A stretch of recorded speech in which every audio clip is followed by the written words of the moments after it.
disembah, layak disembah, layak disembah, layak disembah.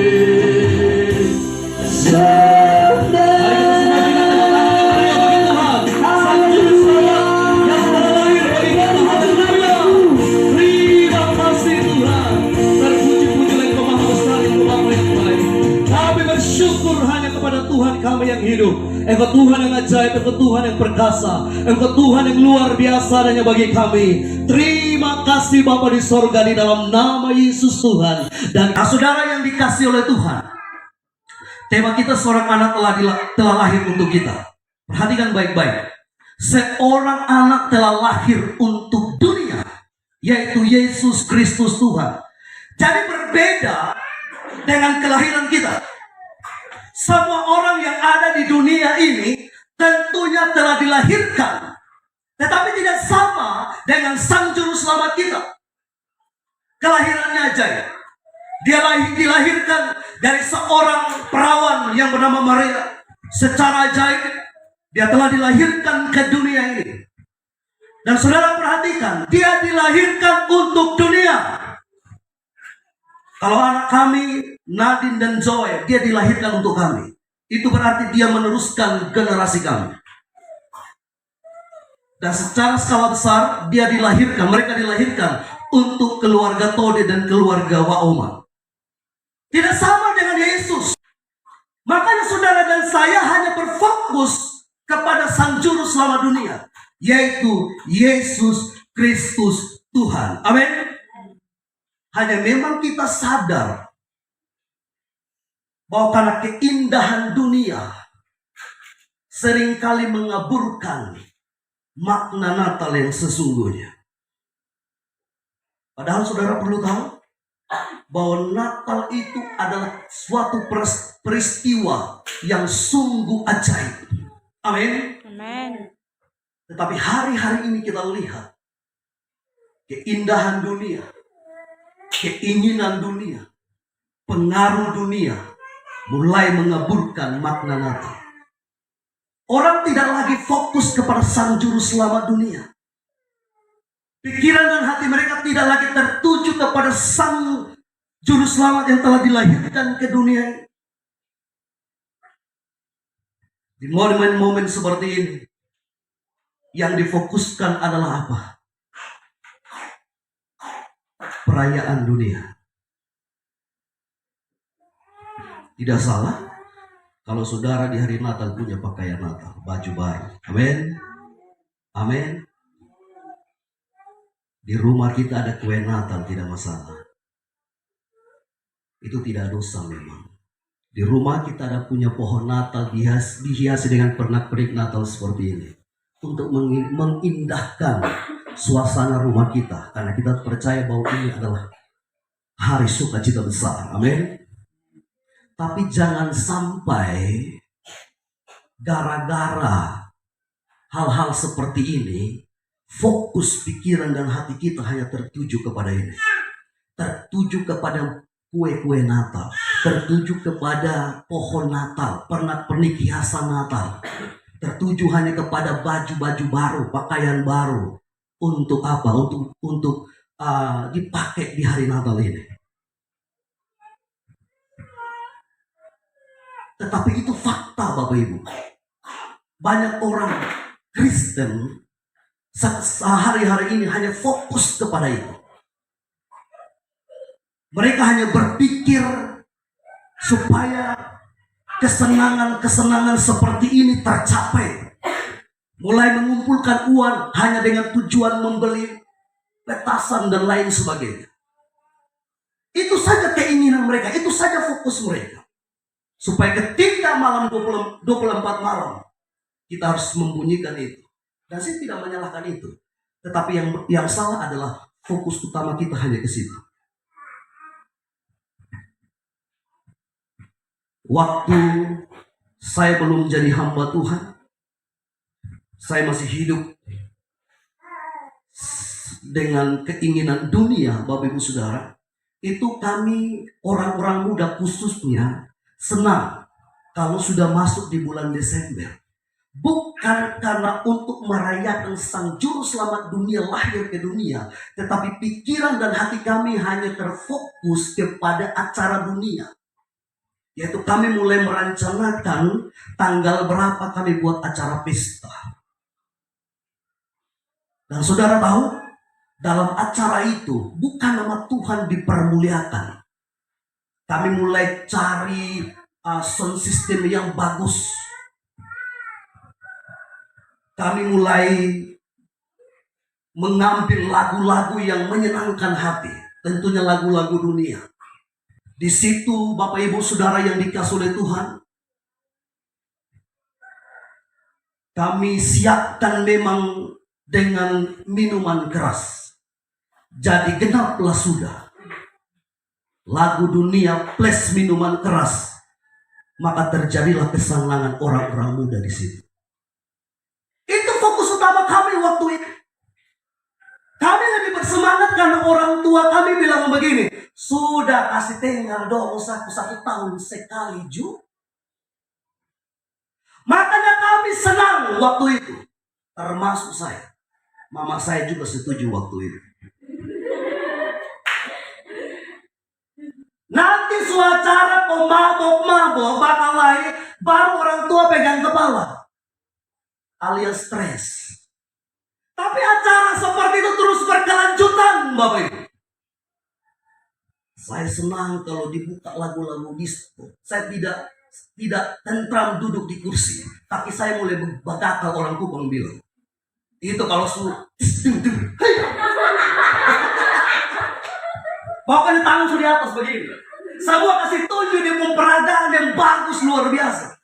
Begitu, dukung gue yang terlalu keren, tambah.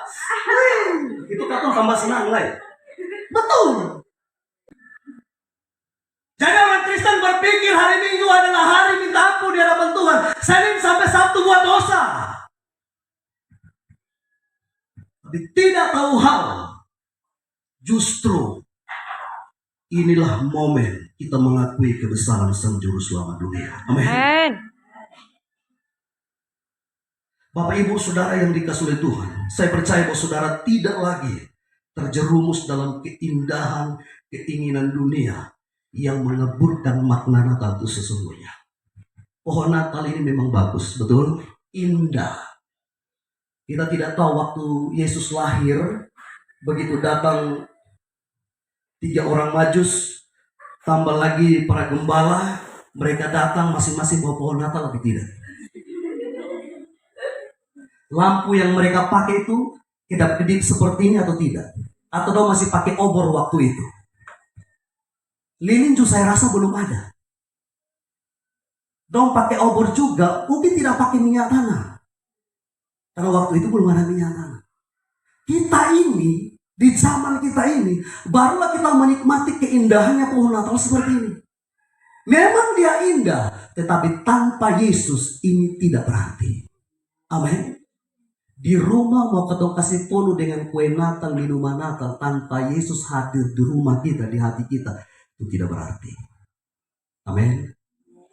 Kita memang dilahirkan ke dunia ini sama dengan Yesus juga dilahirkan ke dalam dunia, tapi perhatikan baik-baik, hanya Yesus yang disebut yang pertama penasehat ajaib. Amin. Yesus itu penasehat ajaib.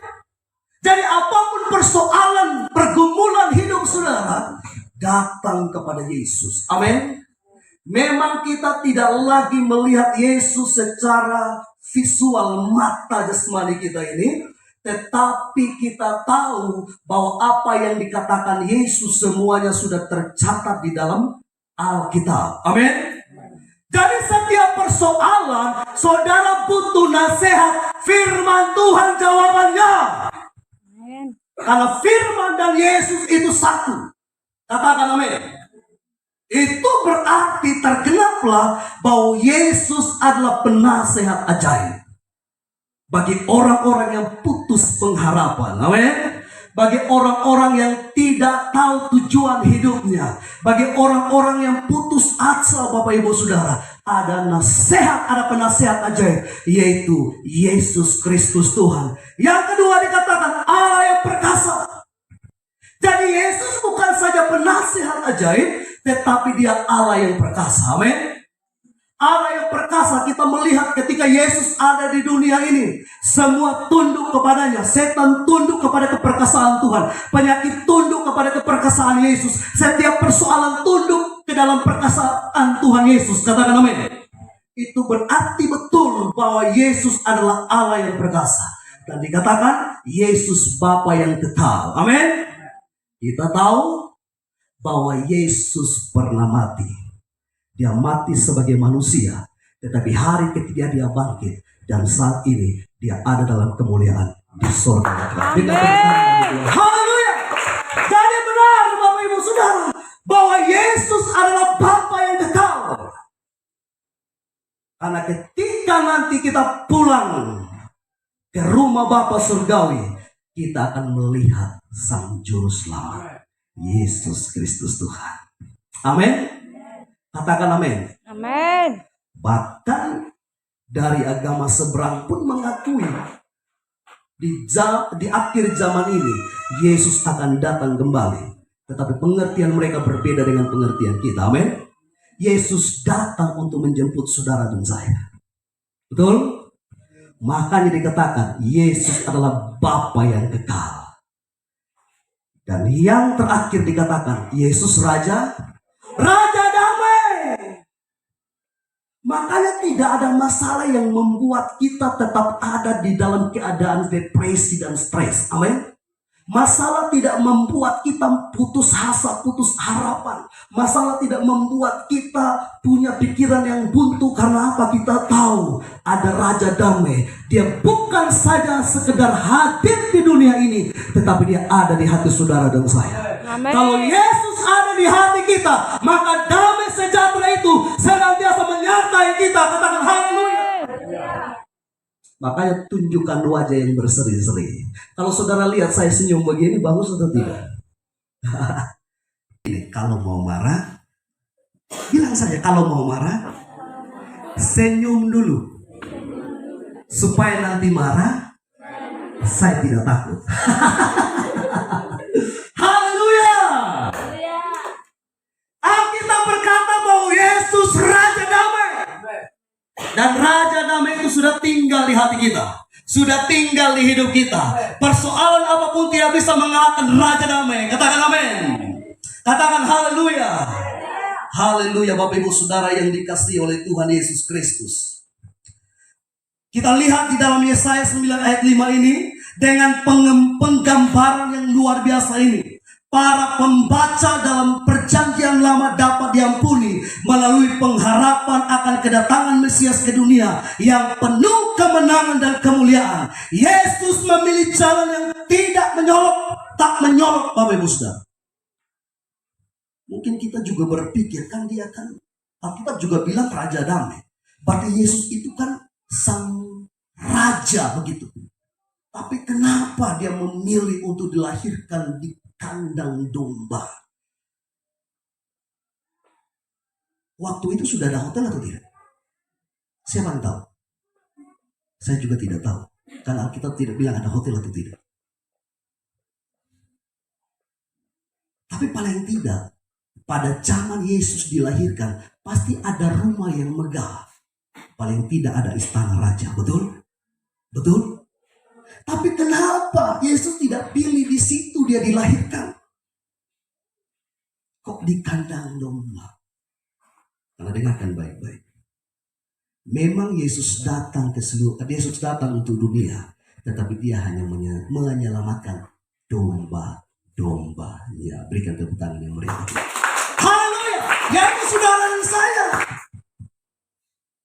Jadi domba, kandang domba dalam pengertian di sini adalah saudara dan saya.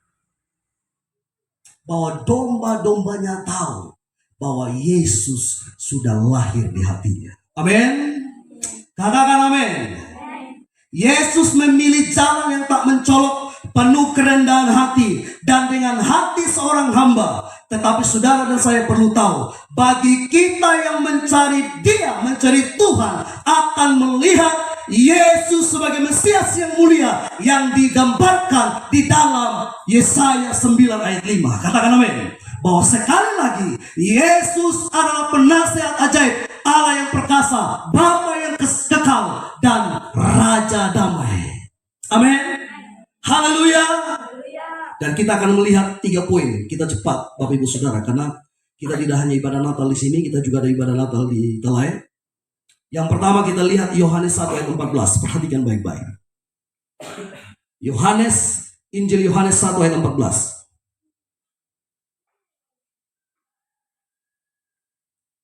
Yohanes 1 ayat 14. Injil Yohanes pasal yang pertama ayat 14. Ya, Alkitab bilang begini. Firman itu telah menjadi manusia dan diam di antara kita, dan kita telah melihat kemuliaannya, yaitu kemuliaan yang diberikan kepadanya sebagai anak tunggal Bapa, penuh kasih karunia dan kebenaran. Semua katakan amin. Saudara lihat di sini, Yesus yang adalah firman itu telah menjadi manusia, yang hari ini seluruh dunia memperingati hari kelahirannya. Sang juru selamat dunia itu Yesus Kristus Tuhan. Dia adalah firman itu yang telah menjadi manusia. Mengapa dia menjadi manusia? Karena tujuannya untuk menyelamatkan manusia. Amin. Di sini berkata demikian. Firman itu telah menjadi manusia dan diam di antara kita, dan kita telah melihat kemuliaannya, yaitu kemuliaan yang diberikan kepadanya sebagai anak tunggal Bapa, penuh kasih karunia dan kebenaran. Bapak Ibu Saudara, itu berbicara mengenai karakter pokok Allah. Dari karakter Tuhan itu adalah penuh kasih karunia dan kebenaran. Katakan amin. Dan ini yang diperlihatkan Yesus Tuhan kepada kita. Makanya ketika kita berdosa, kita datang pada Tuhan, karena Dia penuh dengan kasih karunia. Kalau kita bersalah, datang pada Tuhan, karena Dia penuh dengan kebenaran yang akan membenarkan kita. Adalah salah ketika orang beranggapan, namanya saya sudah berdosa, maka saya harus jauh dari Tuhan. Tidak, justru karena kita berdosa, kita harus datang pada Dia. Katakan amin. Amin. Katakan haleluya. Bapak Ibu Saudara yang dikasihi oleh Tuhan Yesus Kristus, kita masuk di poin yang kedua. Kita lihat Filipi 2 ayat 6 sampai 8. Filipi 2 ayat 6 sampai 8. Kita Filipi pasal yang kedua, ayat 6 sampai dengan 8. Ya, saya bacakan bagi kita. Yang walaupun dalam rupa Allah, perhatikan baik-baik. Yang walaupun dalam rupa Allah, tidak menganggap kesetaraan dengan Allah itu sebagai milik yang harus dipertahankan, melainkan telah mengosongkan dirinya sendiri dan mengambil rupa seorang hamba dan menjadi sama dengan manusia. Dan dalam keadaan sebagai manusia, Ia telah merendahkan dirinya dan taat sampai mati, bahkan sampai mati di kayu salib.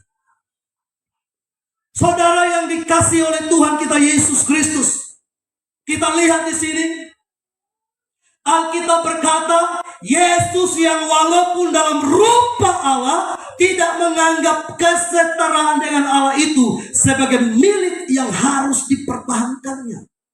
Coba saudara dan saya bayangkan kalau Yesus mempertahankan keilahiannya, Yesus mempertahankan ketuhanannya, Yesus mempertahankan kealahannya. Siapa yang datang ke dunia ini dan mau menebus kita dari dosa dan pelanggaran kita?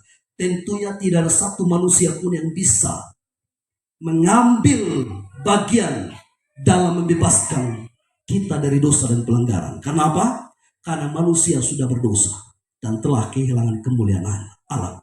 Hanya yang tidak berdosa yang layak sebagai penebus dosa. Amin. Katakan amin. Makanya Alkitab bilang, Bapak Ibu Saudara, yang walaupun dalam rupa Allah tidak menganggap kesetaraan dengan Allah itu sebagai milik yang harus dipertahankannya, melainkan telah mengosongkan dirinya sendiri dan mengambil rupa, mengosongkan keilahiannya, mengosongkan ketuhanannya, mengosongkan kealahannya, sehingga dia bisa mengambil rupa seorang hamba dan menjadi sama dengan manusia. Semua katakan amin. Kekasih Tuhan yang diberkati oleh Tuhan, begitu sering kita hanya memiliki sedikit untuk saudara dan saya banggakan, tetapi seringkali kita sombong di hadapan Tuhan. Betul? Betul Bapak Ibu Saudara? Kalau mau bilang kan mungkin tidak sebesar kuku kita apa yang kita punyai. Tapi seringkali manusia itu sombong di hadapan Tuhan. Mengandalkan apa yang dia punya. Mengandalkan apa yang dimilikinya. Tanpa mengandalkan Tuhan. Salah satu contoh orang yang tidak mengandalkan Tuhan adalah ketika hari beribadah dia tidak datang pada Tuhan. Itu salah satu contoh Bapak Ibu. Dengan begitu banyak contoh-contoh yang lain. Kalau kita tidak datang memuji menyembah Tuhan, karena Alkitab berkata begini, ibadah itu artinya menghormati Tuhan. Amin. Sekali lagi, beribadah artinya menghormati Tuhan. Karena ketika bangsa Israel mau dibebaskan Tuhan dari perbudakan Mesir dengan satu tujuan untuk beribadah kepada Tuhan, artinya menghormati Tuhan. Amin. Jadi saudara yang dikasihi oleh Tuhan, seringkali manusia itu membanggakan apa yang dia miliki, membanggakan kepintarannya, bangga dengan kekayaannya, bangga dengan apa yang dia punya, dan tidak mau datang pada Tuhan. Tapi saudara tahu, saudara dan saya perlu tahu, bahwa Yesus memiliki segalanya untuk dibanggakan. Amin. Sekali lagi, Yesus memiliki segalanya untuk dibanggakan. Alkitab bilang begini, langit adalah tahtanya dan bumi tumpuan kakinya. Tapi itu pun juga Tuhan tidak mempertahankan itu untuk membanggakan bahwa langit adalah tahtanya dan bumi adalah tumpuan kakinya. Artinya apa? Dunia ini milik Tuhan. Amin. Dunia ini milik Yesus. Bahkan sampai mati di kayu salib. Ada kata bilang begini, bahkan mati di kayu salib. Pengertiannya beda. Memang sama-sama mati. Ada orang mati tidak di kayu salib, mati karena penyakit dan banyak faktor yang menyebabkan manusia bisa mati. Tetapi yang membedakan mati di kayu salib dengan tidak mati di kayu salib adalah orang yang mati di kayu salib adalah orang yang terkutuk. Betul? Betul Bapak Ibu Saudara? Yaitu Yesus kita lihat yang oleh karena penderitaan maut dimakotai dengan kemuliaan dan hormat. Supaya oleh kasih karunia Allah ia mengalami maut bagi semua manusia. Jadi Yesus datang untuk mati bagi kita. Amin. Dan ketika dia mati bagi kita, kita boleh terbebas dari hukuman maut di dalam kematian kekekalan. Karena itu saudaraku yang dikasihi Tuhan, kita bersyukur buat hari Natal ini.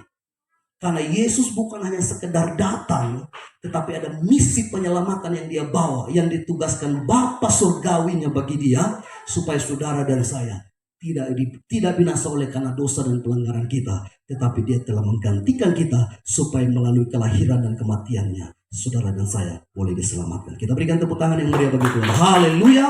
Mari kita mainkan firman Tuhan ini, kita tutup Alkitab.